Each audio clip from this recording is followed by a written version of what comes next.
चंदनपुर गांव के पुराने मंदिर के पीछे एक पीपल का पेड़ था, जिसे लोग मनहूस पेड़ कहते थे।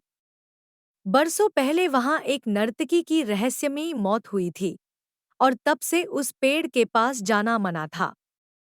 गांव के मुखिया की बेटी लाली स्वभाव से थोड़ी जिद्दी थी। एक दोपहर जब वो उस पेड़ के पास से गुजरी तो उसे जमीन में दबी हुई एक पुरानी मखमली पोटली मिली। उत्सुकता में उसने उसे खोला तो अंदर से सोने की चमक वाले भारी पीतल के घुंघरू निकले।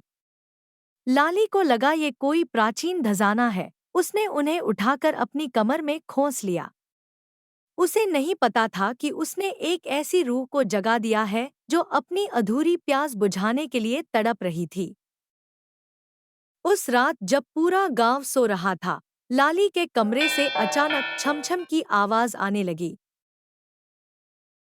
लाली की माँ जब कमरे में पहुंची तो उसके रोंगटे खड़े हो गए। लाली अंधेरे में खड़ी होकर नाच रही थी, पर उसके पैर जमीन पर नहीं पड़ रहे थे।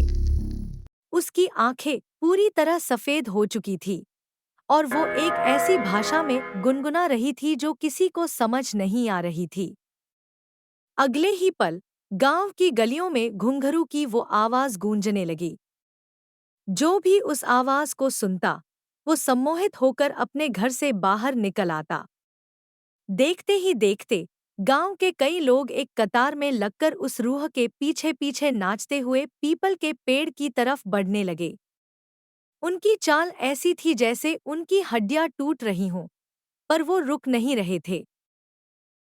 तभी गांव हेलो। के चौराहे पर एक भारी हेलो। आवाज गूंजी, सब रुक जाओ, अपनी आंखें बंद कर लो।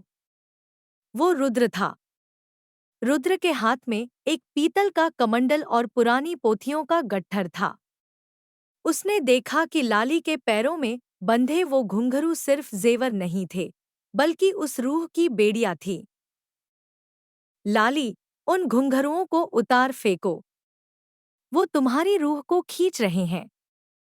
लेकिन लाली एक डरावनी हंसी हंसी और बोली, ये घुंघरू अब मेरे मांस का हिस्सा बन चुके हैं। रुद्र, आज रात चंदनपुर का हर इंसान मेरे साथ नाचेगा, मौत का नाच। रुद्र समझ गया कि बात सिर्फ डराने से नहीं बनेगी। उसने भागकर उस पीपल के पेड़ के पास एक सुरक्षा घेरा बनाया और आग जलाई। उसने अपनी पोथी से पढ़कर बताया कि ये घुंघरू उस नर्तकी के हैं जिसे इसी गांव के लोगों ने मार दिया था, और अब वो हर साल एक नई बलि मांगती है। रुद्र ने अपनी हथेली पर कट लगाकर अपना खून उस सुरक्षा घेरा की आग में डाला और एक शक्तिशाली मंत्र पढ़ना शुरू किया। जैसे जैसे मंत्र की आवाज बढ़ी, लाली के पैरों से धुआं निकलने लगा। घुंघरू उसके पैरों में धंसते जा रहे थे और खून निकलने लगा था। गांव वाले पागलों की तरह रुद्र की तरफ झपटे, पर वो उस सुरक्षा घेरा को पार नहीं कर पा रहे थे।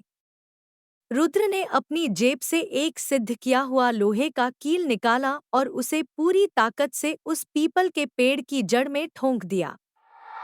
जैसे ही कील पेड़ के अंदर गई, एक ऐसी भयानक चीख गूंजी कि पूरा गांव थर्रा उठा। लाली के पैरों से वो घुंघरू अपने आप टूटकर आग में गिर गए। आग की लपटें नीली हो गईं और उन घुंघरुओं के पिघलते ही वो रूह हमेशा के लिए शांत हो गई। लाली बेसुध होकर गिर पड़ी और बाकी गांव वाले भी अपनी सम्मोहन की अवस्था से बाहर आ गए। अगली सुबह रुद्र पीपल के पेड़ को जड़ से कटवा रहा था। गांव वालों ने उसे बहुत सारा पैसा देना चाहा, पर रुद्र ने मुस्कुराते हुए मना कर दिया। उसने लाली की तरफ देखा और कहा, बेटी, कुछ चीजें सजावट के लिए नहीं, चेतावनी के लिए छोड़ी जाती हैं। अगली बार अगर जमीन में दबा हुआ कुछ चमकता हुआ मिले, तो उसे खजाना समझने की गलती मत करना। रुद्र अपनी जीप में बैठकर धूल उड़ाते हुए निकल गया।